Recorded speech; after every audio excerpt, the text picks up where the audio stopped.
So I finally found something for the negative thinkers. Listen to this. January 30, when you have a thought that is not in alignment with your higher version, change to a new thought then and there.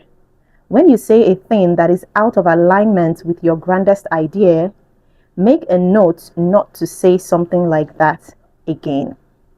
You hear that? Okay. All right. This isn't about being perfect. It's not about policing your thoughts. I think this is just what being self-aware is, basically. This quote is saying that growth starts the moment we notice when we are drifting away from who we want to become.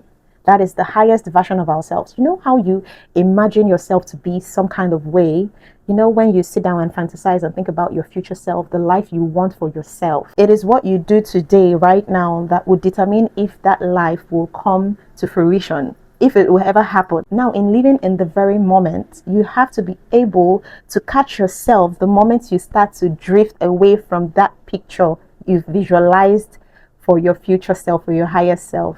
Does that make any sense? And I'm not talking about noticing later or noticing and fixing it later, or I'm talking about catching yourself in that moment. This is like a skill that has to be learned. This is supposed to be a lifestyle. This is not something that you do today and leave tomorrow. You have to develop the skill of catching yourself in the moment you do something, observing yourself constantly. Like coming out of your own self to watch yourself. I mean, imagine how much that can change when we don't wait to correct our mistakes for later, when we do it immediately in real time, as it hurts. You know what they say, a stitch in time saves nine.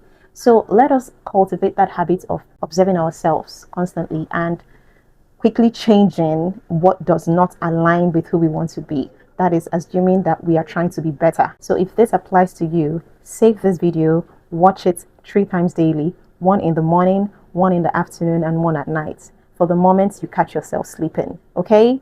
All right. Bye.